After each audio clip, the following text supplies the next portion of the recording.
Hola, hola, ¿cómo estás?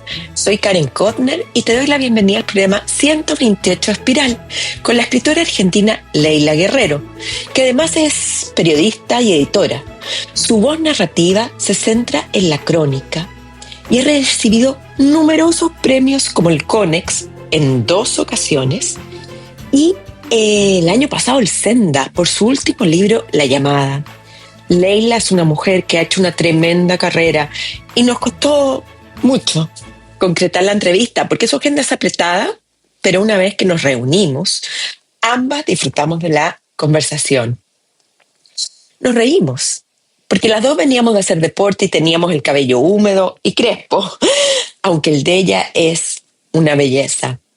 Yo suponía que Leila era nadadora por su físico atlético, pero su deporte es correr 10 kilómetros siempre que puede.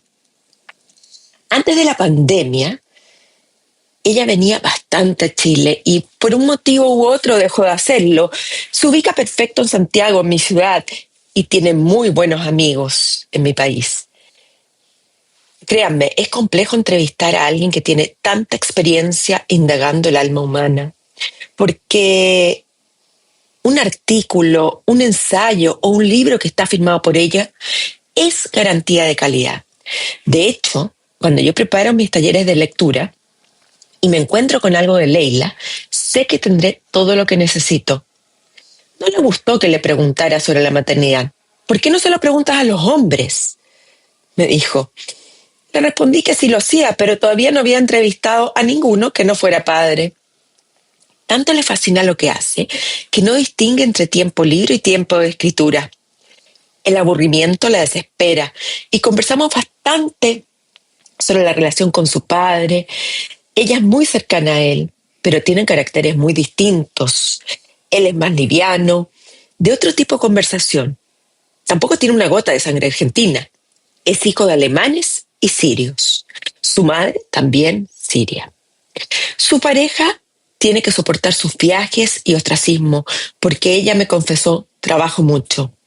Cuando está en un proyecto largo, de largo aliento, no da talleres, no sale con amigos, en fin, su vida se convierte en un largo no. Recuento personal. Estoy grabando esta introducción y cierre en Nueva York. La semana pasada, junto a mi marido, fuimos a Boston a celebrar los 25 años desde que él se graduó de una maestría en negocios. Nos reunimos con muchos amigos. En fin, estuvo lindo. Vimos a varias personas que hace por lo menos 10 años o más no nos habíamos encontrado. Así que el fin de semana se resume en muchas conversaciones y risas. Pero me cuesta tanto, aunque le sorprenda, echo de menos mi taller y mi tiempo a solas. Aproveché de correr al borde del río Charles por 20 minutos por primera vez desde enero. Eso fue el domingo. Es un tremendo avance y aquí en Nueva York he seguido. De hecho, hace un rato estuve corriendo por el Central Park, otra vez 20 minutos, pero cada vez que lo hago me da un gran temor que la rodilla me duela. Estoy descubriendo un mundo completamente distinto en Substack, la plataforma por la que mando los correos, tanto de Espiral como de Oda. Pues es una especie de X, pero mejor.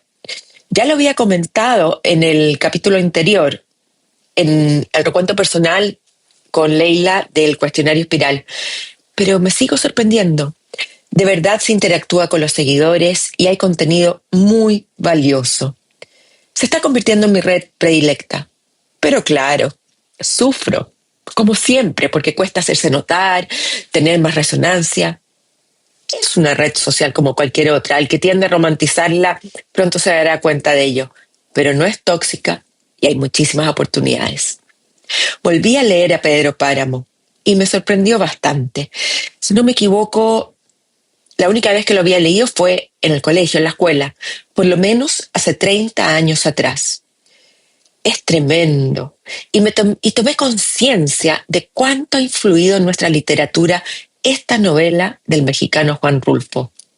Bueno, los dejo con la entrevista a Leila Guerreiro, una mujer que estoy segura va a seguir sorprendiéndonos y es de la que deben tener ojo con ella.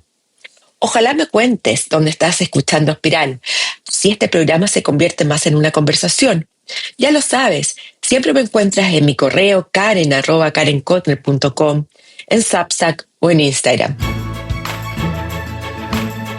Hola Leila, ¿cómo estás? ¿Cómo estás, Karen? ¿Todo bien? Estoy muy bien aquí un día gris en Santiago, otoñal. Quería saber qué estabas haciendo cuando tuviste que conectarte a la entrevista Espiral. Regresé hace un momentito de correr, así que básicamente estaba tratando de parecer una persona. Ok, te estabas arreglando. Bueno, somos dos. Yo también me estaba arreglando porque había regresado a natación. Tenemos algo en común. El pelo mojado. El pelo mojado, bueno, tenemos varias cosas en común, obviamente, pero muchas no. Pero las dos corremos. Ah, mira, tú también corres. O corría, porque estoy lesionada en este minuto, entonces estoy sufriendo. Pero por lo que estuve indagando, corres todos los días 1 hora. O sea, cuando se puede, corres 1 hora. Y sí. Sí, salvo, excepto en los días en los que llueve o bueno, si estoy enferma o si estoy en un avión. Eso lamentablemente pasa muy seguido. Y es algo completamente recreativo. Nunca has corrido 21 kilómetros, ni una maratón de 42, nada. No, y no es recreativo tampoco, pero no he corrido ninguna maratón. No lo hago como algo recreativo, para nada. Yo escribo mucho cuando corro. Entonces, bueno, recreativo en el sentido que a mí me gusta escribir, digamos, pero yo jamás pensaría en la escritura como una recreación. No es una diversión, digamos. Y hay días en los que corres y la verdad es que no pasa nada, la cabeza está... no sé, es puro esfuerzo físico, digamos. Lo único que querés es que se termine esa hora y ya. O sea, no... Sí, como es horrible salir a correr sin nada para reflexionar, pensar, escribir, ¿no? Y hay días en los que realmente salís así vacía y volvés igual de vacía y cansada. Leila, pero a ver, primero, esto es algo personal. ¿Haces siempre el mismo recorrido o cambias de recorrido? No, cambio bastante de recorrido. Depende, cuando salgo siento... A veces salgo con la idea de, bueno, voy a dar una vuelta. Yo vivo cerca del cementerio más grande de Buenos Aires y de Latinoamérica y me gusta mucho dar vueltas en torno al cementerio, pero sé que es una vuelta que me queda un poco corta porque la termino en 45 minutos, entonces tengo como que completar la corrida por un poco ida y vuelta por una calle. Eso me resulta un poco tedioso, tipo hámster. Pero no, tengo otro recorrido que va hacia otros barrios que se llaman La Paternal. Después voy mucho también por una avenida hacia otra zona que termina en una cancha que es la cancha de Ferro, un estadio de fútbol que es el estadio de Ferro. Y a veces salgo a correr y me pierdo un poco, me gusta mucho eso. Voy hacia un barrio que se llama Villa del Parque también. No hago siempre el mismo recorrido. Por otra parte, los recorridos a veces, sobre todo en el verano, dependen un poco de la hora en la que salgo a correr y la inclinación del sol. Cuando salgo a correr, yo en verano puedo salir a correr a la 1 de la tarde, no tengo problemas. Sí. Entonces ahí tengo que buscar el recorrido en el cual el sol no me mate. Y bueno, ahí ya tengo ubicados unos recorridos voy buscando el cobijo de la sombra cuando se puede. Entonces tienes una alta capacidad para soportar el calor. Sí, a mí me gusta el calor, sí. No, bueno, a ver, un calor de 45 grados ya me parece mucho, pero yo he salido creo que el máximo calor con el cual salí a correr eran unos 38 grados, pero a la tardecita, o sea, ya ahí sí cuando baja el sol. Pero por lo que estuve viendo, no eres amiga del aire acondicionado. No, me hace muy mal, El aire acondicionado... En realidad no me gustan ni la refrigeración ni la calefacción por aire. Prefiero otros métodos más sanos para las vías respiratorias. Pero el aire acondicionado en particular me hace muy mal y siento que hay como una especie de exageración del aire acondicionado, ¿no? En nuestras... quizás porque por suerte mucha más gente puede acceder a eso y se ha popularizado mucho, pero de pronto entras a una farmacia o a un banco y el aire acondicionado está puesto a 15 grados y en verano quedas aterida. Yo, de hecho, siempre en verano ando con un saquito dentro del bolso porque me congelo en todos lados, incluso en el metro de Buenos Aires. Entras al metro y es un refrigerador. Ah, eso. Sí. Y estoy pensando, Leila, entonces, ¿cómo relajas la cabeza si cuando corres buscas escribir corriendo? Es que a mí me parece que la idea de relajar, a mí no me... O sea, digo, no, tampoco busco estar tensa, pero me parece que la idea de relajar es una idea un poco... No sé, como no me interesa esto de relajar. Digo, o sea, por supuesto, digo, me encanta disfrutar de cosas que me producen deleite, como el cine, como ir a cenar a un lindo restaurante con amigos o con mi pareja, o ir a un recital. Pero no lo relaciono con la idea de relajarme, lo relaciono con la idea del goce, del disfrute. A mí el relax me parece medio como de hospital, ¿viste? Relájese, le vamos a poner una anestesia.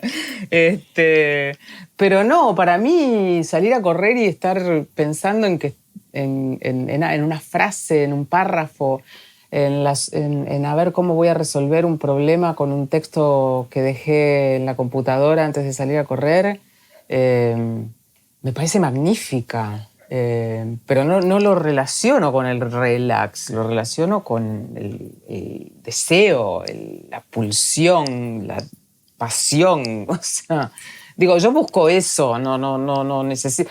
Quizás eso para mí es estar relajada, ¿no? No sé, pero claramente, ¿meditas? No.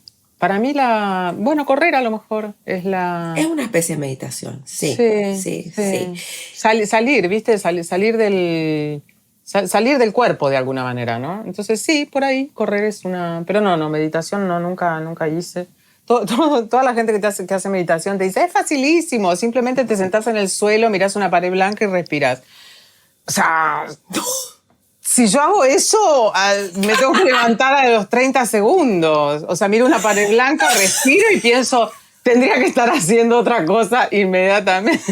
No, el que te dijo eso, porque lleva muchos años de práctica, no, es dificilísimo. Poner la mente en blanco. Sí, para mí, o sea, sería una gloria poner la mente en blanco realmente, pero no, o sea, no.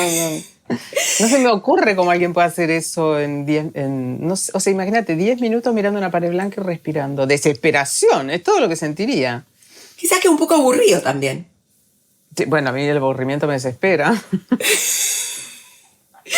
Oye, es que no sé, tú sabes que uno escucha tantas cosas, lee tantas cosas cuando se está preparando para una entrevista, ¿qué te estoy diciendo yo a ti, no? Cuando tú eras pequeña, dentro de las múltiples cosas que pensaste en estudiar o ser, digamos, de profesional, dices que si no hubieras sido escritora, hubieras sido atletismo.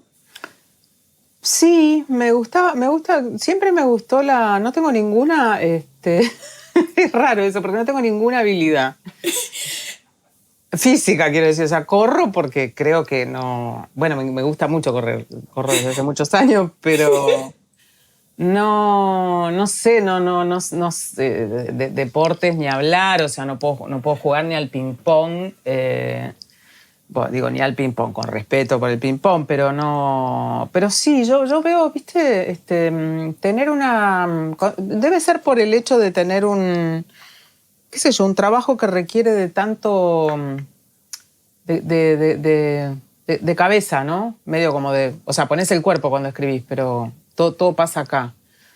Y tengo la fantasía, que seguramente es una fantasía y no es real, de que el atleta está, ¿viste? Es el cuerpo. Obviamente tenés que tener una resistencia mental, pero no estás pensando todo el tiempo como puedo estar pensando yo en cuál va a ser el próximo tema, o, bueno, eso no pienso tanto, pero en acerca de qué puedo escribir en la columna de la semana que viene, o cómo voy a solucionar el final de un texto, o bueno, ahora me pidieron este texto sobre X persona, aunque es corto, tengo que pensarlo bien, porque es como eso todo el tiempo. Y está todo acá. Entonces siento que sí, que por un lado esa cosa de estar están trabajando con el cuerpo todo el tiempo, es como lo opuesto, ¿no? A lo que yo hago de alguna manera, estás todo el tiempo puesto. Y por el otro lado también hay algo que yo admiro mucho y es ese dominio tan extremo, ¿no? Que tiene de su cuerpo un atleta, como cada fibra, cada músculo, cada movimiento. Cuando en las Olimpiadas uno tiene la posibilidad de ver a atletas de todas partes haciendo, no sé, saltos, las anillas, el lanzamiento de esto y de lo otro y de lo demás allá, y la natación, esa cosa como tan extrema, ese dominio del cuerpo me parece, me resulta bello y me resulta muy admirable. Pero claro, también está esta cosa de que, viste, el atletismo, el alto rendimiento es pésimo para la salud. O sea, toda esa gente que Claro. estropeada a los 25 años están hechos polvo.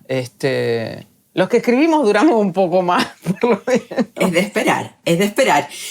Mira, tengo que confesarte que cuando yo te vi así como de cuerpo entero, no tengo aquí la entrevista que me pareció genial. A ver si tengo el nombre.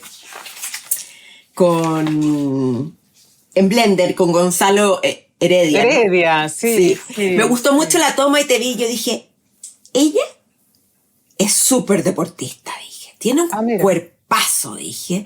De ¡Ay, mujer. qué vergüenza! No, pero no en el sentido de, sino que se nota que es deportista. Se nota que hace mucho deporte. Entonces esto es como divertido. Son tus genes también. Sí, posiblemente. O sea, a ver, digo, no es que nada más corro, por supuesto. Termino de correr y día por medio hago también cosas aquí en la casa, con algo de peso, con, qué sé yo, abdominales, dorsales, todo eso que se hace, ¿no? Para mí, digo, no es nada más salir a correr. Claro, pero yo me estaba imaginando una Leila a niveles superiores. ¡Wow! Sí. No sé, es lo que yo vi. Bueno, qué rico. Sí, claro, te agradezco, qué sé yo, sí, no sé. Bueno, a ver, en mi familia somos personas bastante delgadas y muy fibrosas, sin querer decir con esto que calificar eso como que es lo bueno, ¿no? Porque hay gente que es divina y es pulposa y ves esos cuerpos magistrales, majestuosos, que yo digo, wow, qué lindo debe ser estar en ese cuerpo, todo voluptuoso, ¿no? Que desborda. Pero bueno, no sé, los genes de los míos parece que son más no sé, son todos flacos, algún abuelo un poquito más gordo, pero no hay gente, todos medio largos y flacos. Tipo unas pigas, sí. Sí, suricatas. Suricata. Es que tus genes son muy interesantes, digamos, tus ancestros, porque tienes una mezcolanza en ti bastante atípica, digamos, con muchas cosas europeas, Siria. Entonces, Leila podría ser un crisol de culturas y de historias, ¿o no? Sí, justamente de pasados. Justamente el otro día estaba en mi pueblo natal, estaba hablando con mi papá y mi papá, no sé cómo llegamos a conversar eso, ¿no? Me decía, hablando de las generaciones, como que había varias generaciones de guerrilleros ahora, y él estaba como asombrado un poco, bueno, no asombrado, qué sé yo, como reflexionando acerca de eso, ¿no? Que es una época en la que la gente vive mucho más tiempo, entonces ahora ya hasta podés conocer a tus bisnietos, entonces de golpe son 3, 4, 5 generaciones, y no sé cómo llegamos a esa conversación. Él me decía, yo la verdad es que como si tuviera que pensar en mi argentinidad, decía él, yo no sé los usos, las costumbres y todo eso, pero yo genéticamente en la sangre no llevo una gota de sangre criolla, digamos, porque mi papá es hijo de alemanes e italianos. Entonces, y mi mamá era hija directa de dos personas, de dos personas que habían venido de Siria. Entonces, sí, yo tengo como una mezcla, pero es una mezcla bastante atípica para la Argentina, ¿eh? En general, viste, aquí la mixtura más común es entre italianos y españoles, por ahí. Esto era bastante la colectividad alemana no es tan grande, la colectividad, otras colectividades así europeas no son tan grandes como la española y la italiana. Y no era tan usual esa mezcla. Así que sí, qué sé yo, no sé, se ve mucho después también en la forma en la cual te vas como alimentando culturalmente desde todo punto de vista, ¿no? Desde la gastronomía, qué sé yo, el mix de comidas en mi casa era bien interesante porque había mucha comida árabe, pero también estaba el goulash que hacía mi abuela alemana y el strudel y también después atrás de eso venían los consumos culturales, ¿no? La literatura, la música clásica alemana, y después por parte de mi mamá, la música árabe, ¿viste? Era toda una mezcla fascinante. A mí me resultó muy enriquecedora. Yo creo que las mezclas, a mí me resultan muy fascinantes esas mezclas, ¿no? Y ver qué sale de ahí después, cómo todo eso lo tamizás, lo gestionás, lo transformás en otra cosa. Vamos a irnos un poco vamos a cambiar de tema radicalmente, ¿ah? Estuviste hace pocas semanas en Chile recibiendo el premio Cátedra Mujeres y Medios de la Universidad Diego Portales. Así es. Por tu obra Hay una mosca, ¿puedes creerlo? Vamos Siempre a tener que convivir con la mosca. Sí, no te preocupes. Hay un episodio fantástico de Breaking Bad en la cual se la pasan persiguiendo una mosca. Así que deberíamos tener más respeto por las moscas porque inspiraron uno de los mejores capítulos de una de las mejores series de la historia. Estoy que la mato, la podría matar. ¿No la mato? ¿Convivimos con la mosca? Bueno, perdona a los que nos están viendo, escuchando, hay una mosca. Pero la mosca no se ve en la pantalla, así que no te preocupes. No, pero de repente pasa por ahí. Bueno, estábamos en el premio y ahí tuviste, hicieron un recuento de tu carrera, obviamente, y me encantaría saber, tú tienes una relación, me da la sensación, bien estrecha con nuestro país. Has venido varias veces. Estás como presente, trabajaste en medios como el Paula y el diario Las Últimas Noticias. También creo que estuviste en la revista El Sábado, ¿no? Sí, mucho tiempo, sí. Ahí fue cuando te conocí. ¿Hace cuántos años fue eso? Perdón.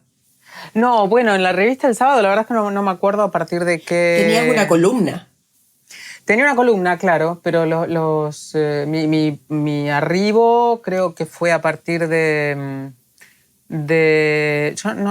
me parece que empecé a escribir artículos para la revista y después muy rápidamente tuve una columna durante muchos años. Tendría que mirarme el archivo de mi computadora, pero no sé, cómo si te dijera 2013, suponte, o sea, sí, hace muchos años, o antes incluso, 2010, por ahí creo que ya tenía una columna. Fue muy grato ese tiempo. Bueno, en realidad toda la relación con todos los medios de Chile, las chicas de la revista Paula, Andrés Braithwaite en Las Últimas Noticias, que fue el primer medio que me publicó ahí en Chile, mi relación con la Universidad Diego Portales, bueno, tanto como autora, digamos, porque ahí publiqué un libro que se llama Plano Americano, que fue idea del editor, que es un poeta talentosísimo, Matías Rivas, a quien admiro y quiero muchísimo. Sí, no sé, sí, la verdad es que tengo mucha gente que quiero mucho ahí en Chile. Fui mucho durante muchísimos años y en un momento se interrumpió eso. Yo estuve la última vez en Chile cuando fue el estallido, en octubre. Y después llegó la pandemia y mis visitas a Chile, que eran de 5 a 6 por año, se interrumpieron por completo hasta el año 2024, en que se rompió el hechizo de alguna manera. Sí, dejé de ir por completo, porque bueno, no sé, pasaron cosas, hubo trabajos que ya no sé, como digo, ya no fui a dar talleres, ya no sé qué. Y después, por suerte, pasó una especie como de avalancha, que en un año volví como 4 veces y bueno, ahora está como muy... Pero de todas maneras yo nunca perdí la relación con la gente, con los amigos de Chile. De alguna manera te diría que durante todos los años en los que fui se construyó una... No sé, creo que Santiago de Chile y Madrid son 2 de las ciudades a las que más he viajado fuera de la Argentina, ¿no? Y viste cuando vas a una ciudad en la que tenés tanta familiaridad que realmente si te ponen en un hotel en el barrio tal, sabes perfectamente a cuál mercadito tenés que ir a comprar el agua, y si te ponen en el otro, sabes perfectamente a cuántos metros estás del del Tabelli del Drugstore, donde te encontrás. No, ya, o sea, una local nombrando bueno, los cafés y espacios. Sí, el Tabelli es una institución, pero... Sí. O si te decís, qué suerte, estoy cerca de metales pesados, puedo pasar ahí, verlo a Sergio Parra y qué sé yo. Bueno, no sé, como... Viste, sí, desarrollás eso, una especie como de familiaridad con el espacio, que es súper grato también, porque cuando uno viaja tanto, llegar a un lugar en el que realmente decís, acá podría sentar las bases de una pequeña casa durante unos días, es sensacional, te sentís, no sé, como llegando. En otros lugares uno está más, viste, como de, no sé, paso, sigo, pero cada vez que he llegado a Chile siempre he sentido que bueno, que era que no era un lugar de paso, de tránsito, que estaba ahí como muy cobijada, muy bien acogida, muy... No es un no lugar, como se dice. Tal cual. Tal cual. Pero eso mismo, tú en una entrevista dijiste que mi pareja me tiene que soportar mis viajes y mi ostracismo, porque yo trabajo mucho. Y que puedes a veces empezar a trabajar a las 7 de la mañana y terminar a las 9 de la noche. Interrumpirlo, quizás que te vas a tomar un té, un café, claro. Vas a trotar. Uh-huh. ¿Es así, efectivamente? Sí, es así. De hecho, en este año en el que estoy viajando mucho, creo que desde enero hasta ahora no he pasado más de 2 semanas seguidas en casa.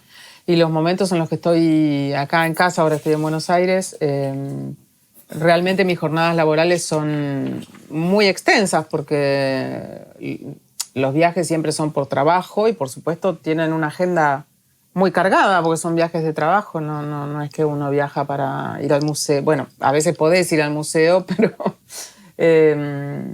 entonces, digamos, sí, mis jornadas de trabajo son largas y creo que bueno, cuando vivís con alguien siempre está la mirada atenta a cómo lleva el otro. Y también cómo lleva una misma esa situación, ¿no? De aparezco, me voy. Pero creo que está bien situado todo eso. No hay nunca, jamás en toda mi relación he tenido un solo reclamo en relación a eso. Al contrario, si ha habido algún reclamo, más bien ha sido o sea, el reclamo que puede haber es no lo padezcas, disfrútalo. O sea, tenés que ir 2 semanas a tal lugar, no te angusties, va a salir todo bien, disfrútalo, bla. Y yo a veces, viste, me voy un poquito así como sin ganas de irme y ahí está la voz del otro que te dice, pero si es la vida tuya es eso también, o sea, no... Es parte de ti. Claro. Y este ostracismo es una palabra bien fuerte, pero me estoy imaginando que si tú estás trabajando en un proyecto, ¿te metes así y te abstraes del mundo? Cuando escribo, sí. Cuando estoy escribiendo, por supuesto en la etapa en que estoy investigando, reporteando, no es distinto. Sí, porque no estoy solamente con un proyecto todo el tiempo. Siempre estoy haciendo muchas cosas. Entonces, aunque esté haciendo un libro, siempre estoy haciendo otras cosas. Siempre estoy además dando talleres y además escribiendo columnas y además viajando, etcétera, etcétera. Pero en el momento en que escribo, sobre todo, bueno, tanto artículos como libros, pero el libro, por supuesto, es una exigencia de tiempo mayor, más larga. Sí, ahí aparto todo lo que pueda vivir como distracción y prácticamente me encierro y escribo desde temprano hasta las 8 o 9 de la noche. A mí no me gusta trabajar de noche. No soy... a veces en muy pocas ocasiones he tenido que, bueno, no sé, como que apurar un poco la máquina. No para un libro, por supuesto, porque un libro en general no tenés esa premura, pero no me gusta trabajar de noche. Entonces sí, en esos periodos, que pueden ser de meses incluso cuando escribo un libro, no acepto viajes, no doy talleres, no veo gente, o sea, mis amigos ya saben que no estoy, digamos. O sea, bueno, si alguien que quiero mucho y me importa mucho cumpleaños voy, pero no, si me invitan a, no sé, una presentación de un libro o una cena X o eso no das entrevistas, no haces nada. No, salvo que haya alguna cuestión Sí, como una especie de decepción, digamos, pero sí, no, pongo una respuesta automática en el mail y ya, o sea, digo, al final del día reviso y trato de contestar todo lo que puedo y eso es un poco todo lo que ¿Y qué hago. haces con el WhatsApp? Yo no uso el WhatsApp para trabajar. Ya, o sea, ¿eres capaz de realmente sacar todo el mundo de conexión que tenemos hoy en día y quedarte ahí tú con tu trabajo? Porque has publicado muy, muy seguido, o sea, es un ritmo muy intenso. Solamente tenemos el año pasado, publicaste La llamada, la dificultad del fantasma de Truman Capote, 2020, 2019, 2018, o sea, wow, eso no es tan común. Bueno, lo que pasa es que hay libros, mira, el primer libro que publiqué es del 2004, creo, que es Los suicidas del fin del mundo. Sí, acá lo tengo. Y desde ese libro hasta el segundo libro, que es una historia sencilla, que creo que es de 2013, pasaron como 10 años. En el medio hubo antologías. Estuvo Plano Americano, Frutos extraños. Sí. Yo no sé si nos salió Zona de Obras también, pero son antologías de textos que ya estaban escritos. Entonces, Perfecto. digamos, hay como un... No es que estoy publicando un libro por año, digamos, se arma a veces como la sensación de que cada año estás publicando un libro. Pero, por ejemplo, el año pasado, La llamada y la dificultad del fantasma fueron 2 libros que se publicaron juntos, pero en realidad yo La llamada lo entregué a la editorial en 2023 y salió recién en 2024, por una cuestión de tiempos editoriales, ¿no? Y La dificultad del fantasma fue un libro que existió primero en la web de la Fundación Finestras y se publicó en septiembre de 2023. Y en 2024, en septiembre de 2024, con el aniversario de Capote, se transformó en un libro físico en anagrama. Entonces, digamos, sí, creo que 2023 fue un año en el que, en definitiva, sí entregué 2 libros. Sí, fueron 2 libros que se publicaron. Pero no es usual. Ahora va a pasar un tiempo hasta el próximo, digamos. No. Yo tampoco cuando termino un libro estoy pensando, ay, tengo que escribir otro libro. No. ¿No te vienen bloqueos o no? No. No. No, para nada. No, simplemente no. Quiero decir, no estoy pensando, ahora, qué sé yo. Tengo como muchas ideas en la cabeza, no todas para libros, pero no, bloqueos no. Es raro, viste, que yo publico en medios desde que empecé y no sé, mi oficio es el periodismo, si querés, la no ficción periodística muy musculosa, pero también escribo columnas, y la verdad es que todo eso te habitúa a estar escribiendo todo el tiempo, no te puedes, no sé, no podría casi permitirme tener un bloqueo. ¿Con qué excusa le diría yo a un editor, no te entrego la columna de la semana que viene porque tengo un bloqueo? Quiero saber un poco del mal, Leila, porque te gusta el mal. Los has abordado en tu libro Los malos, publicado por la Universidad Diego Portales, contiene 14 perfiles, me encantó, 14 perfiles de ciudadanos de América Latina. Policías siniestros, pandilleros feroces, narcos, torturadores. Bueno, y podemos ir sumando. ¿Qué es el mal para ti? No sé si podría darte una definición específica de qué es el mal, ¿no? Creo que hay muchas manifestaciones de eso. Las que reúne el libro Los malos, que fue una idea de Matías Rivas, creo que son algunas de las aberraciones más horrendas, ¿no? del ser humano. No sé, creo que ahí, en ese libro, hay algo que se parece a mi idea del mal supremo, que claramente está encarnado en la especie humana, ¿no? No veo mal así como en la esencia, en otra manifestación de vida, digamos.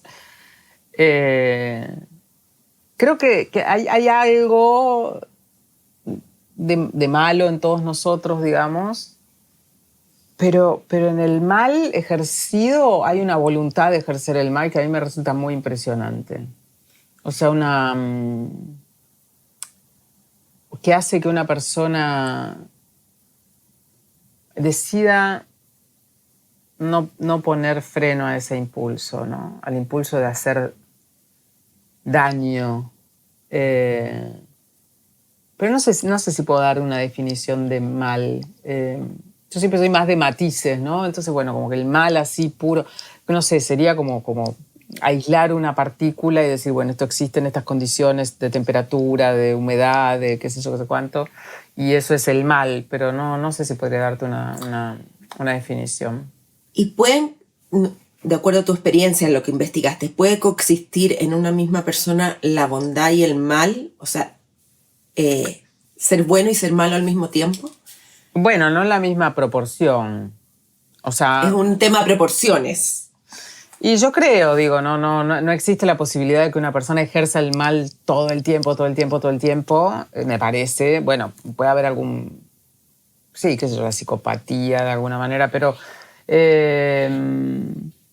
no sé, pero bueno, por ejemplo, en todos estos casos que vos leíste en el libro Los Malos, que yo en realidad lo trabajé como editora, no como autora, digamos, todas esas personas son siniestras, son torturadores, son pandilleros, pero también hay momentos en los que les hacen regalos de Navidad a sus hijos, quieren a sus nietos, son amables con una persona que está bajo su mando, defienden a una persona que está pasando por una situación. Entonces, no sé si eso es bondad, digamos, pero sin duda no hay un ejercicio permanente, perpetuo de la maldad, ¿no? Lo que claramente no se puede ser es, digo, si una persona es un perverso y define de alguna manera su vida, su acción en ese camino, en el camino del daño al otro, en el camino de no registrar que el otro es una persona que está viva, que merece respeto, etcétera, etcétera, pueden convivir en él algunas chispas de, vamos a decir, no sé si de bondad, de persona más, sí, como que funciona a nivel social, digamos, que no es evidentemente un monstruo todo el tiempo, pero bueno, lo que prima va a ser lo otro, ¿no? Sí, supongo que es una cuestión de proporciones, ¿no? ¿Cuánto tenés de eso en tu naturaleza? ¿Con qué fuerza peleás o no contra ese impulso de maldad? Hablando un poco de tu nuevo libro, La Llamada, que ha tenido una acogida tremenda. Lo recomiendo, es un libro fuerte. Hay varios aspectos que me surgen de la autora. Primero, estoy suponiendo, y esto quiero que tú me lo digas a mí, no sé, quizás que puedo estar profunda, debe ser difícil indagar tan profundamente en el dolor humano, o sea, traspasar saber que tú vas a abrir puertas y ventanas donde se va a hablar de cosas horribles y que la persona sufrió. ¿Cómo lo vives tú como persona cuando estás entrando a ese espacio? ¿Por qué pensás que es difícil? ¿En qué sentido decís que debe ser difícil? Porque tú sabes que hay un dolor profundo y estás abriendo la herida, la estás volviendo a visitar, la estás revisando otra vez. Puede ser que tengas el discurso muy armado, pero con tu oficio y tu expertise, claramente cuando yo me voy a enfrentar a una Leila Guerriero, es distinto que con un NN que no tiene tu manejo, ¿me entiendes? Que tú estás buscando ir mucho más adentro en la capa. Sí, no, mira, pero también en ese mucho buscar ir mucho más adentro en la capa, también hay una experiencia que te hace saber cómo soportar el dolor del otro y cómo reaccionar ante eso. El caso de la llamada, bueno, en el caso de Silvia Lavairo es un caso bastante particular porque ella tiene mucha fortaleza, ¿no? Es una tipa muy aplomada, pero pienso en otras personas que fueron víctimas también de situaciones horribles y bueno, y no es gente tan plantada, es gente que está más desarmada, más rota.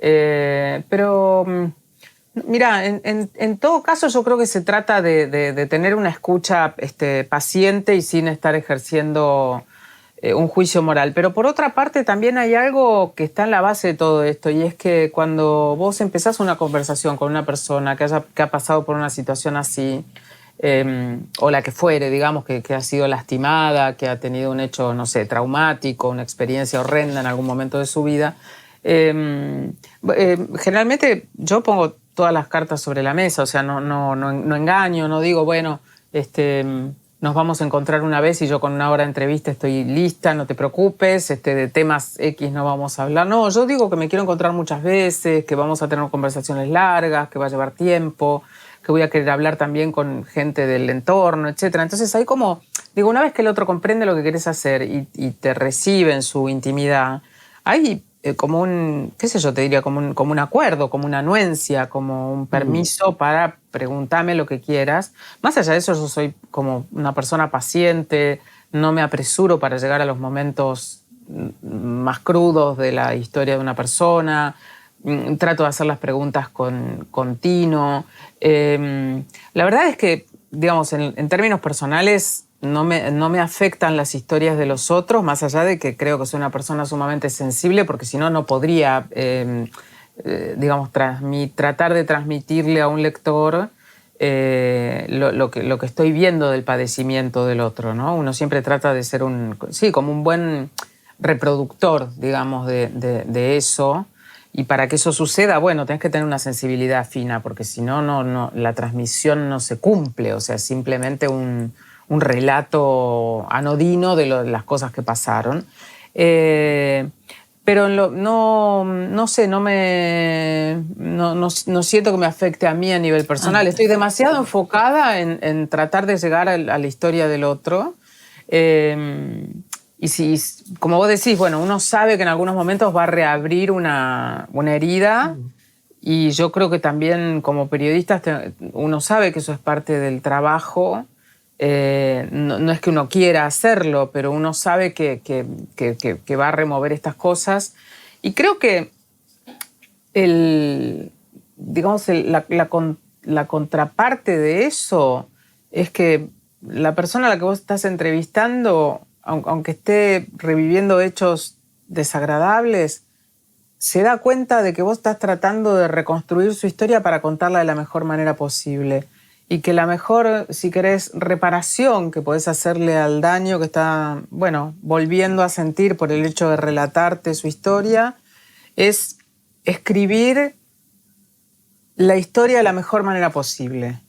Digamos, como estar a la altura, respetar esa historia que te está contando, haciendo un gran trabajo a la hora de contarla. Y me parece que eso el otro lo percibe, como que estás haciendo un esfuerzo grande, digamos, por abordar su historia desde todos los puntos de vista, no ser reduccionista, no ejercer un juicio moral sobre lo que te está contando.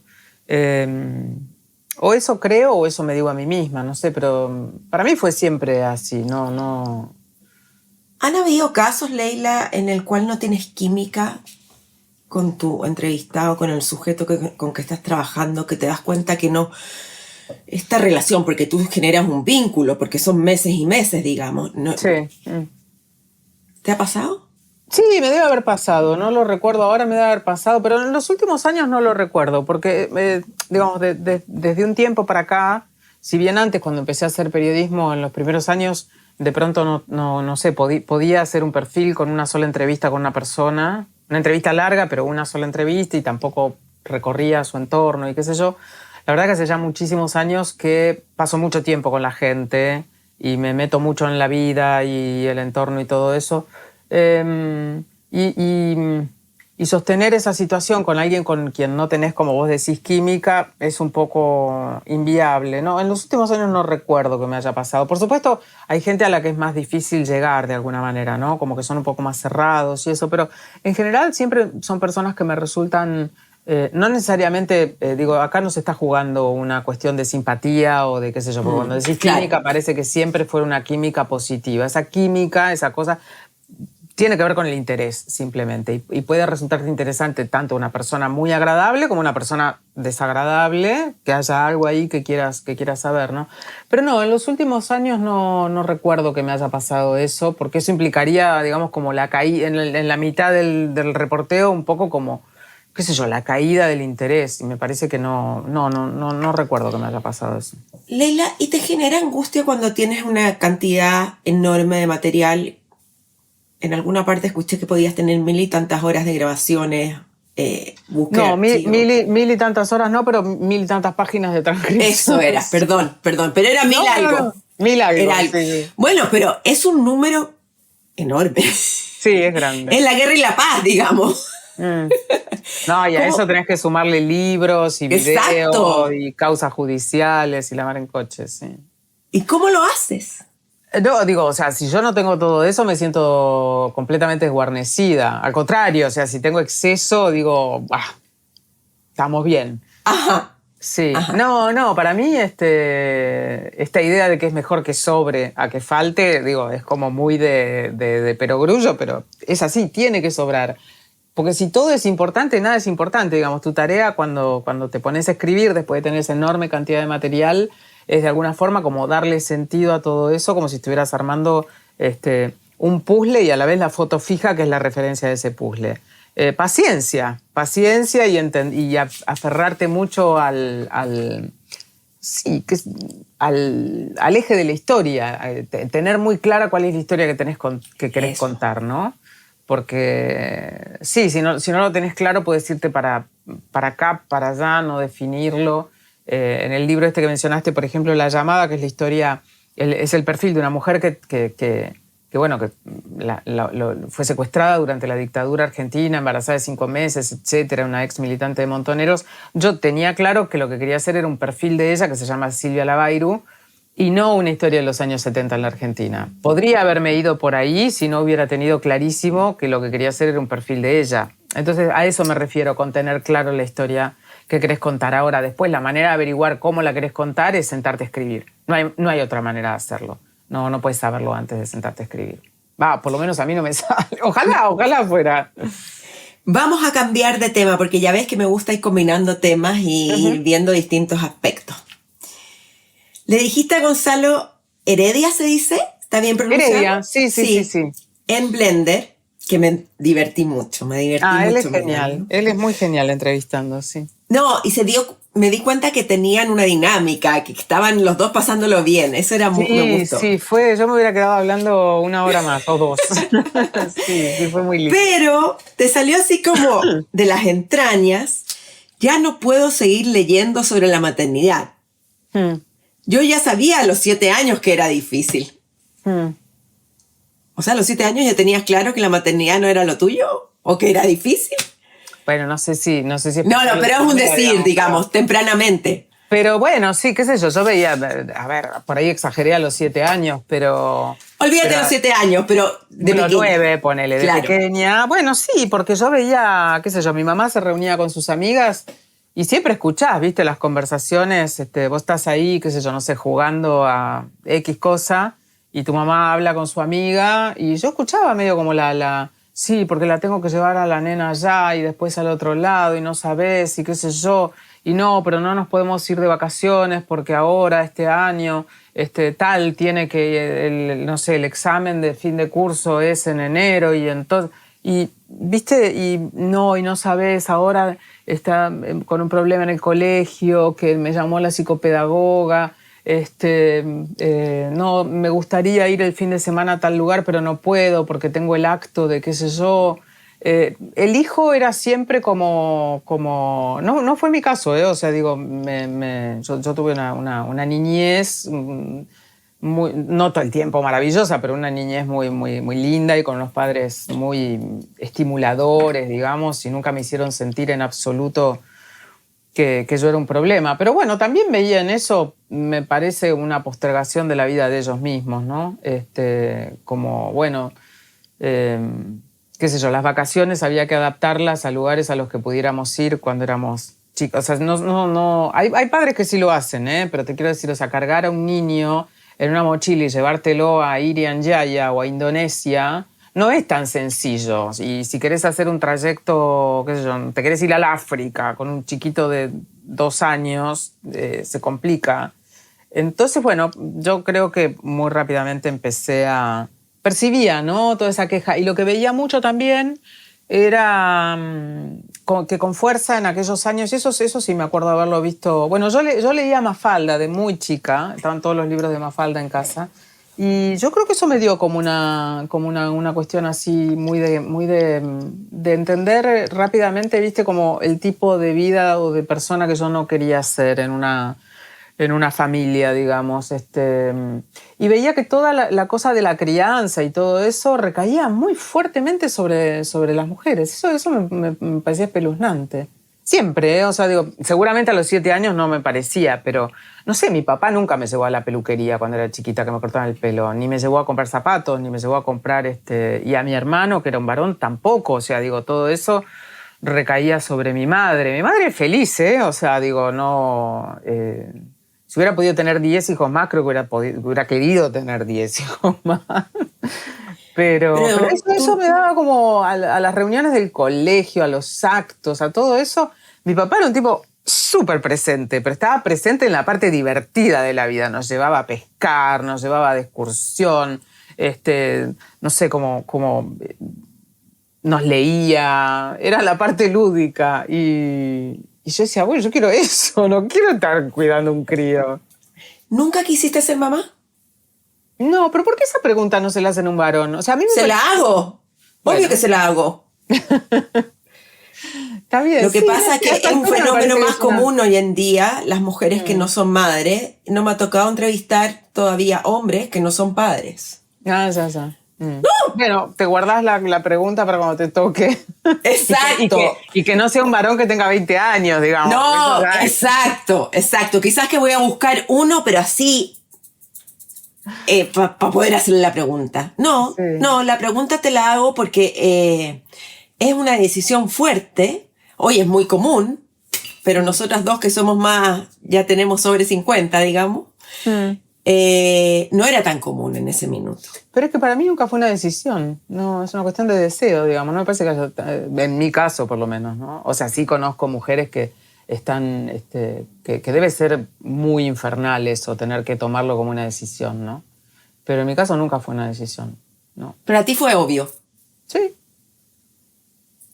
Sí, no, o sea, digo, no, nunca tuve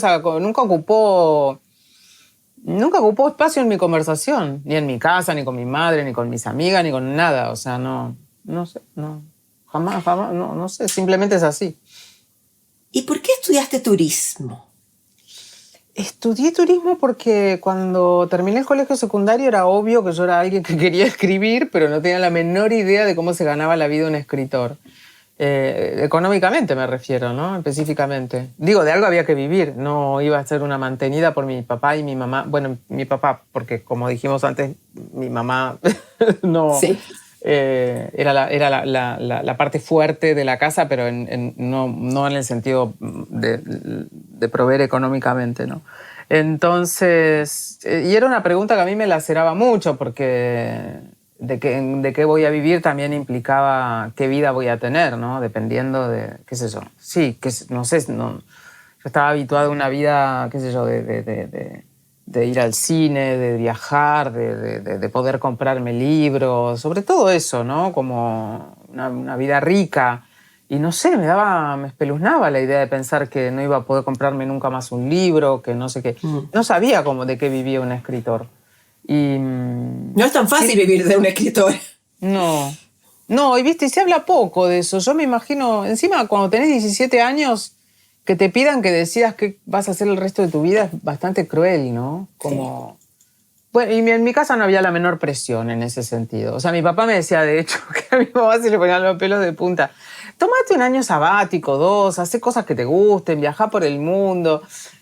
Y yo me parece que medio ahí fui prudente y no me pareció, me pareció que eso era medio como postergar una pregunta, ¿no? Como postergar una respuesta a una pregunta, era como tirar el problema para adelante. Y yo además siempre me había querido ir a vivir sola y a estudiar y tener una vida en una ciudad grande, que ya conocía, Buenos Aires, veníamos mucho con mi familia a Buenos Aires. Y estudié turismo porque de alguna manera, qué sé yo, muy equivocada. Por un lado, la idea de viajar, ¿no? El viaje siempre estuvo ahí en mi horizonte. Con mis padres viajábamos muchísimo y yo pretendía seguir haciéndolo. Pero además porque la carrera, la verdad es que era una carrera que te daba... Y a mí me sirvió, muchas de las cosas de esa carrera me sirvieron mucho para lo que hice después. Tenía una cantidad de materias, no sé, como muy, muy bien dadas y muy enormes, que eran etnología, folclore, geografía, historia del arte, aprendías portugués.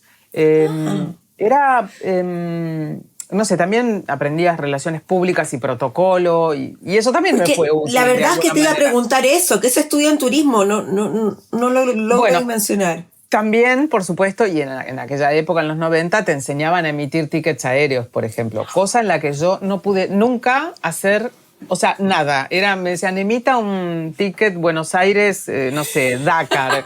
Y yo era peor, te juro. O sea, yo en el colegio secundario era buena en matemáticas.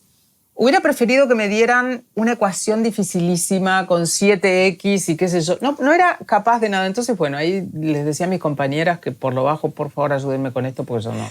O sea, todas las materias que tenían que ver específicamente con lo del turismo, yo era la catástrofe. No, todo lo demás era genial. Geografía, etnografía. Había que leer 15 libros en una semana. Yo los ahí no había problema.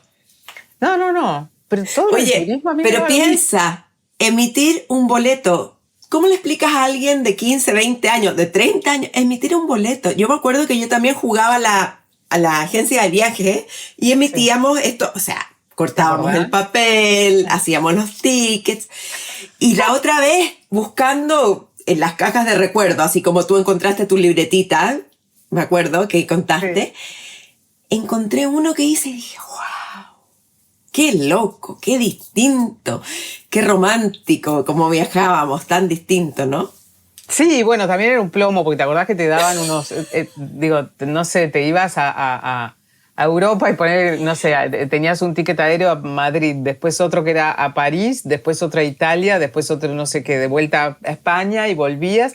Y era una biblia lo que te daban. Era un pasaje aéreo. Y con calco. Y con calco. No. ¿Y si te llegaba a perder eso? No.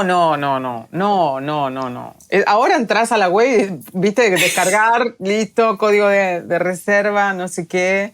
Lo llevas en el teléfono. No lo llevas, da lo mismo. No. Leila, te quiero que escuches esto.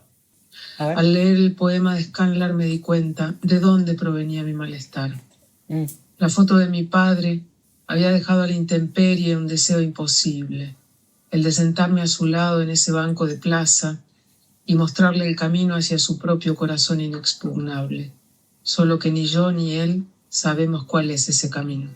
Quiero saber qué es esto tan lindo. ¿Tiene algún vínculo con tu padre? Traté de entenderlo y no lo entendí. Es una columna que hice ellos las llaman píldoras, en un programa en el que colaboro, que es A Vivir, que son 2 días, en la cadena SER, que es una radio española. Y la escribí hace muy poquito. Yo estaba en Madrid en enero, creo, por allí, y me mandó una persona de mi ciudad natal, Junín, una foto que había tomado de mi padre a la distancia. Y nada, me quedé contemplándola y pensé muchas cosas, ¿viste? Pensé si mi padre estaría contento con la idea esa de saber que alguien le había sacado una foto. No sé, se lo veía tan concentrado ahí leyendo. Estoy segura que no tiene idea de que esa foto existe, ni de que se la sacaron, ni de que me llegó a mí, digamos. Y bueno, mi padre para mí es una figura muy importante en mi vida, muy, muy, muy fuerte. Tenemos una conexión muy especial, qué sé yo. Yo soy la hija mayor, de la hermana mayor de 3 hermanos. Y mi padre era muy joven y mi madre también. Cuando yo nací tenían 20 años. Entonces supongo que fui un poco un experimento, ¿viste? En algún punto. Bueno, como cualquier hermano mayor. Sí, un poco, pero me encanta, ¿eh? O sea, digo, me parece... Y hubo en esa crianza mucha mezcla de muchas cosas, de cosas buenas, digo, pero cómo criar una niña bastante particular, además con un mundo interior muy, muy, muy potente. Y mi papá es o sea, yo no podría decir que lo comprendo, lo conozco, por supuesto, como él me conoce a mí, pero sí siento que es un ser bastante inexpugnable. Y inexpugnable en términos de que no es una persona con la que se pueda... se molesta, se siente muy incómodo muy rápidamente cuando uno intenta ir por caminos más íntimos, digamos, ¿no? Como del sentimiento, cómo te sentís, cómo estás, no sé, en su momento cuando falleció mi madre en 2009, era muy, muy, muy difícil, digamos, tratar con él de articular algo en relación a eso, ¿no? Al duelo. Bueno, tampoco iba a preguntarle así como papá, cómo llevas el duelo, pero yo lo veía mal, lo veía triste, pero no había no había un diálogo en relación a eso. Entonces, bueno, por cosas como esas, mi padre es bastante inexpugnable, y por eso digo ahí que... digamos que sería bueno llegar encontrar ese camino a su interioridad y tratar de hablar, bueno, de qué cosas quedaron por el camino, qué cosas fueron buenas, qué cosas no fueron buenas, si hay arrepentimientos, etcétera. Pero esa conversación con mi padre es impensable, y también creo que la conversación de él mismo consigo mismo es un poco impracticable en esos términos. O sea, creo que se escapa muy rápidamente de esos Pero pasos. es muy interesante porque tú te dedicas justamente a derribar todos estos muros. Lo que tú tratas de ir más allá y de indagar en el alma humana profundamente, y con tu padre sabes que no lo vas a lograr. No, bueno, pero es distinto, ¿no? Porque digo, yo con mi padre no tengo una relación laboral, o sea... No, pero tú tienes un don, don, ¿entiendes? Bueno. Sí, tú tienes un don, hay que ser realista, no hay que negar los dones. Sí, bueno, así todo tengo que decir que digamos, si hay una persona de la familia con la que habla de algunas cosas en ese campo, mi padre es conmigo. Digamos, no se pone a hablar de intimidades, pero hablábamos hace un rato como un poco como de la anuencia que te da un entrevistado para meterte en su vida a zonas. Esa anuencia con mi padre no existe, digamos. Yo nunca he pedido ese permiso. Y ahí sí siento que estaría haciendo daño, ¿no? No hay un sí, digo, es forzar a alguien a hacer algo que realmente siento que no está en su naturaleza, que no quiere hacer, y no hay un objetivo, digo, más, no veo la razón por la cual yo querría hacerle daño, digamos. No, eso sería... A pesar de que uno puede pensar, no, bueno, es mejor hablar que no hablar, yo sí, por supuesto, pienso en eso. Pero la naturaleza de mi padre es una naturaleza muy intrincada y muy distinta de la mía, a pesar de que soy en buena parte para nada un reflejo, digamos, pero alguien que fue, bueno, prohijada y criada por ese hombre, ¿no? Leila, tú dijiste en una entrevista, y dudo, no coincido con lo que dijiste. Bien. Pero entonces tienes que defender tu punto. A ver. No tengo ninguna clase de imaginación para inventar una trama. Sí, ¿Y qué es lo que dudas si no estás de acuerdo? Que no te creo que no tengas imaginación. Yo creo que quizás estás tan enamorada de tu oficio, de la no ficción y del periodismo, que no te hallas en el espacio ficcional, digamos, de inventar la historia tú. Y es como lo mismo, o sea, es lo mismo dicho en otras palabras, digamos, no me... No, porque yo creo que puedes tener el germen y no te has dado la oportunidad, quizás. No tengo el deseo, no tengo la vocación de la ficción, para nada. No. O sea, digo, a ver, me sentaría... Cuando fue la pandemia, viste que estábamos todos encerrados, no se podía salir a hablar ni con el vecino. Fue un momento muy difícil para los periodistas, porque si no puedes salir al terreno, si no puedes hablar con la gente, ¿qué vas a hacer? O sea... Y en ese momento pensaba, qué lástima que no soy una escritora de ficción, porque, no sé, o sea, de últimas podría estar en mi casa escribiendo un cuento, una novela o qué sé yo, pero no, realmente no tengo... No, tiene que ver con el... A ver, la escritura es un espacio de libertad y de deseo absoluto, y mi deseo absoluto está puesto en contar historias reales. No es que para mí, no sé, estoy añorando escribir una novela... o estoy ignorando, o me viene la idea de un cuento y la reprimo, porque digo, no, yo siempre la idea de un cuento y la reprimo. No, para nada, o sea, no, qué sé yo. No es lo tuyo.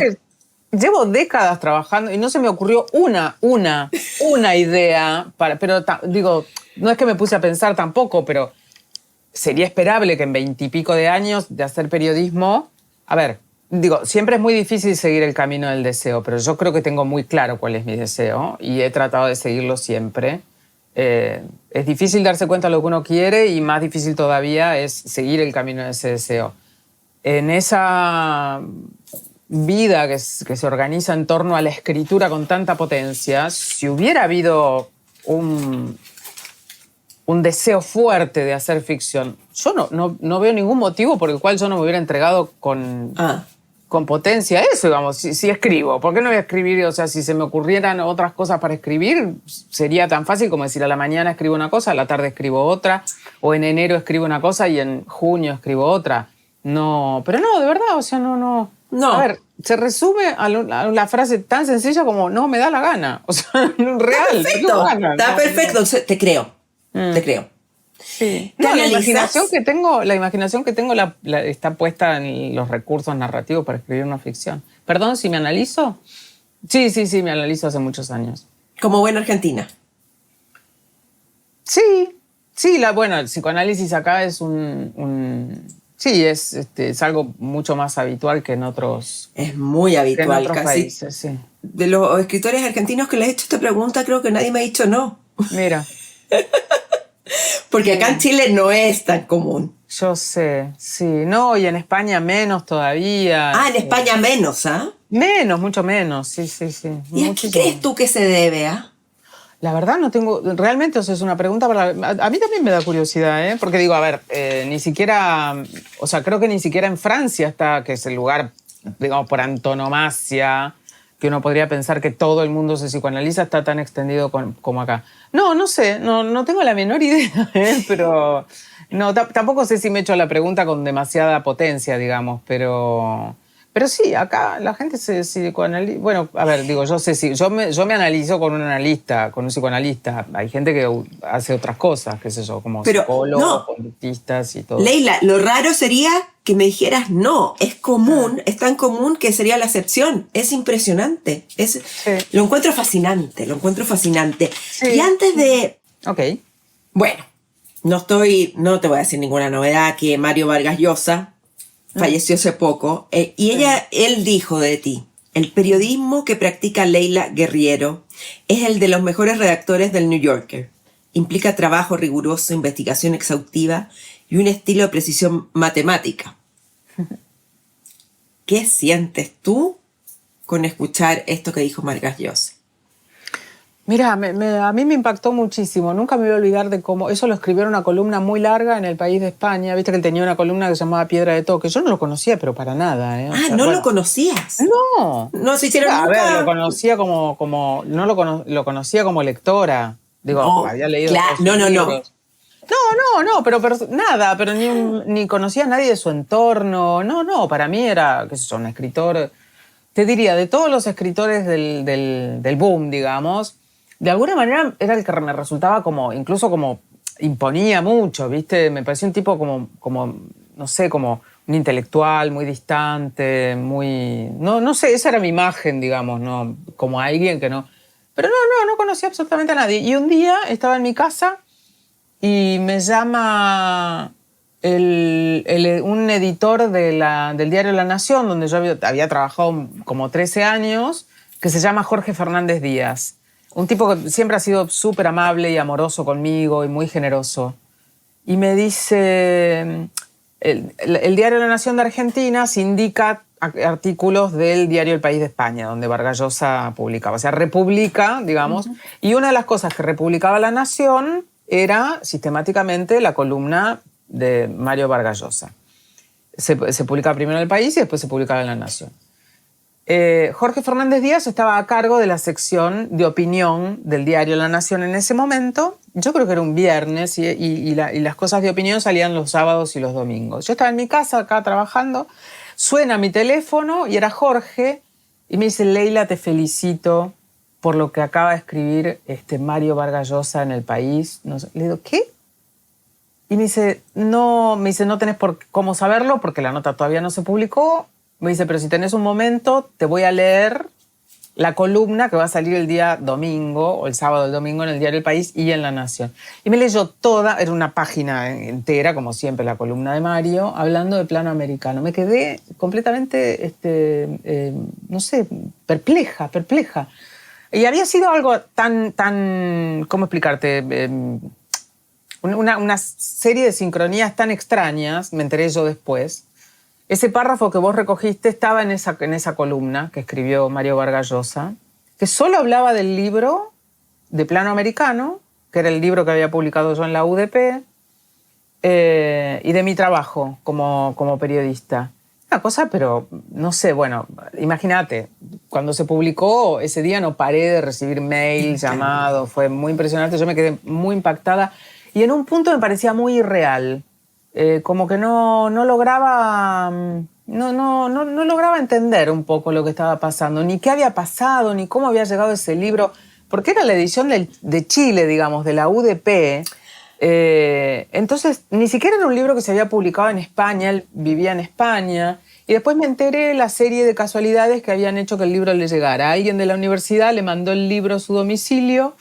Él recibía montañas. Pero lo leyó, eso es lo más increíble, te puede llegar el libro y no leerlo. Por eso, entonces, aparentemente alguien, su asistente, abrió el paquete con los libros y en la pila de libros que estaban en la casa, ese libro que tenía una tapa azul con una foto mía en el medio quedó arriba del todo y por algún motivo le llamó la atención. Abrió el libro y vio que entre los perfiles había un perfil de Pedro Enrique Sureña, que es un humanista dominicano, que a él siempre le había parecido un tipo al que él admiraba mucho. Y le llamó mucho la atención que en un libro escrito por una persona contemporánea hubiera un perfil de un señor que se había muerto en los años 40. Empezó a leer ese perfil y nunca más paró.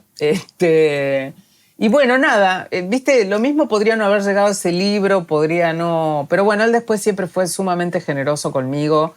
Después sí, por supuesto, lo conocí personalmente y la figura de ese intelectual lejano se transformó. Mario era muy divertido. Yo me reí. ¿Era divertido? ¿Tenía sentido del humor? Pero un montón. Aparte tenía un sentido del humor involuntario. Era una persona completamente... la mujer Patricia, la ex mujer, no sé cómo deberíamos referirnos a Patricia. Fue la mujer de su vida, digamos. Decía, tú solo sirves para escribir, porque era torpísimo con todo. Cuando viajaba solo, no sé, se podía o calcinar o helar en una habitación porque no sabía cómo hacer para apagar el aire acondicionado. Ese nivel estamos hablando. Sí, no, digo, o sea, yo realmente... soy muy cercana a la hija Morgana, que es un encanto de persona y que debe estar destrozada en este momento con la muerte de su papá. Y me decía que cuando viajaba solo, Mario, cuando viajaba solo en avión, me dice, por poco lo tenemos que mandar con un cartelito, ¿viste? Tipo niño, tipo menor, no acompañado. Sí, era... Bueno, y nada, y era graciosísimo, muy, muy gracioso. No sé, yo me reí mucho con él, con su familia, eran una tribu entrañable, la verdad. ¿Te afectó su muerte? Sí, claro, sí, mucho, mucho. No me...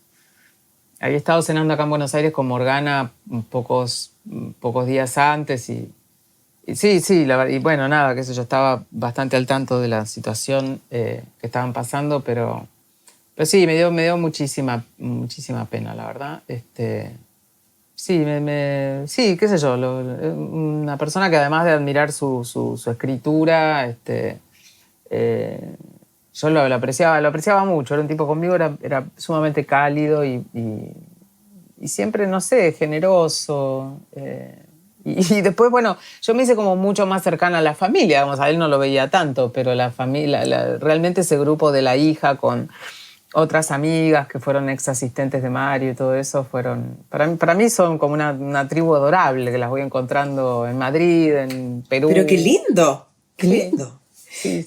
Yo te voy a hacer una confesión, siendo que no me estás entrevistando tú a mí, pero quiero saber tu opinión.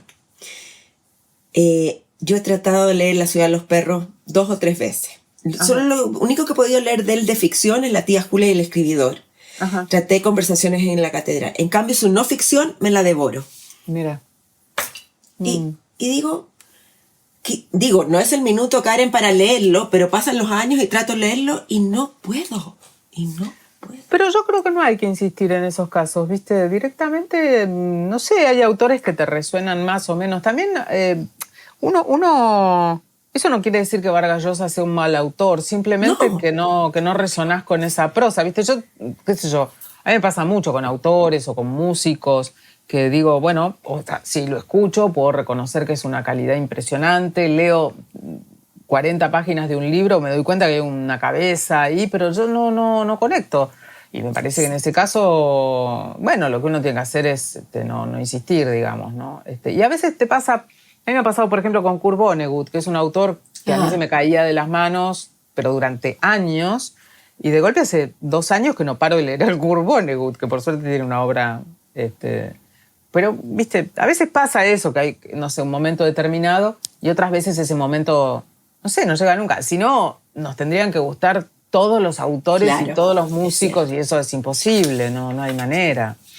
O sea, no lo transforma a él en un mal autor y no te transforma a vos en una mala lectora, para nada. Vamos a ir a la última pregunta.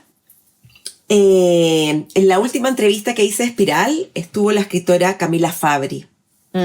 Y de ella comentaste, la de Camila Fabri es una prosa que parece llegar al espacio exterior. Su voz no admite ninguna domesticación y resplandece como una pieza única. ¿Cómo ves tú la literatura actual con las nuevas voces? Lo que dice de Camila Fabri son palabras que no recibe cualquiera, digamos. ¿Qué te lleva a aseverar algo tan importante, tan único? No, bueno... A ver, a mí Camila me parece una de las voces contemporáneas más interesantes. Tiene realmente una mirada, una utilización del lenguaje, no sé, muy única. Yo la veo como, no sé, como un poco indomable. Eso me gusta mucho, ¿no? Como muy salvaje, tiene una manera de utilizar el idioma que es bueno, que... Yo busco un poco eso, ¿no? Cuando leo, que alguien me deslumbre y yo encuentre, mientras leo, casi como hallazgos, ¿no? Como wow, o sea, no solo lo que me cuentan, sino cómo me lo cuentan. Ella realmente me parece una voz valiosísima y es muy joven, es realmente una persona sumamente joven, con un mundo interno muy fuerte, sí, muy realmente. A mí sus libros me encantaron, desde el primero que leí hasta el último que leí, La Reina del Baile, que quedó finalista en el premio Anagrama. Me parece una voz valiosísima. Una de esas voces, viste, que si una fuera editora y tuviera una editorial diría, bueno, me gustaría como que siga acá, cultivarla, que publique mucho acá. Y bueno, así como ellas, hay muchas otras autoras y autores que me parecen interesantes. Hablar de un panorama general me resulta muy difícil, digamos, porque no... Primero que nada, a mí lo que me pasa es que yo leo mucha, no sé si esto está mal, pero bueno, es lo que hago, mucha más literatura norteamericana contemporánea que cualquier otra cosa. Entonces, no estoy tan vinculada, digamos, por supuesto leo bastantes autores y autoras argentinos, pero me falla un poquito más el panorama. Bueno, hay autores regionales a los que sigo, por supuesto, Juan Gabriel Vázquez, o sea, digo, hay autores, viste, que publican lo que publican y yo quiero para mí, y Zambra, bueno, muchos, digamos, ¿no? Pero me parece que hay voces súper diversas, incluso dentro de una misma generación, sí, en la literatura en español, ¿no? Y eso incluye España, por supuesto, que acá por ahí en Latinoamérica no somos tan... Bueno, no se lee tanto, ¿no? A los españoles contemporáneos. Hay gente muy valiosa, como, no sé, Sara Mesa, Marta Sanz, Menéndez Salmón, bueno, digo, muchísima gente, bueno, ni hablar, ¿no? Los clásicos, Millás, Vilamatas, me parecen autores impresionantes, pero no sé si se puede, viste, como decir, qué sé yo, un panorama general, ni por dónde van las voces. Yo soy jurado de varios premios de no ficción y de ficción también, o he sido jurado de varios premios y seguiré siendo, supongo, si no me echan. Y esos momentos yo los espero con ganas, porque realmente, a que lleguen las obras, ¿no? Porque eso te da medio como un panorama de qué es lo que se está escribiendo. Y esos momentos son como y bueno, y a veces realmente llegan obras sorprendentes, no porque uno espere que sean malas, pero sí, muy buenas, muy contundentes, muy sólidas. Leila, te quiero dar las gracias por haber estado hoy día en Espiral. Lo pasé muy bien. Creo que logramos conocerte un poco más, conocer un poco más de cómo ves el mundo y de tus miedos, de tus grandezas. Así que te quiero dar las gracias por haber estado hoy día en Espiral. Por favor, Karen, una conversación muy grata. Espero que te sirva, que te haya servido y que sea de interés para alguien. Eso, esperemos. Estoy segura que sí. Gracias. Bueno, a vos. Chao. Chao. Si tuviera que resumir esta conversación, diría que es una de las más memorables para mí de Espiral, porque conocí su forma de organizar el trabajo y me la imagino con esta cantidad de hojas y papeles, con esta tremenda investigación, su metodología. Espero que todos ustedes que escuchan hoy Espiral, la hayan disfrutado tanto como yo. Me ayudaría mucho si la comparten, la recomiendan. Siempre es así. ¿Qué mejor que el boca a boca? Marca una diferencia. Bueno, nos vemos el otro mes. Vendrá Mariana Travasio, quien es una de mis escritoras predilectas. Y ojalá me cuentes dónde estás escuchando Espiral. Así este programa se convierte más en una conversación y no me escucho solo a mí misma. Ya lo sabes, me encuentras siempre en mi correo karen@karenkotner.com, en Substack o en Instagram. ¡Chao!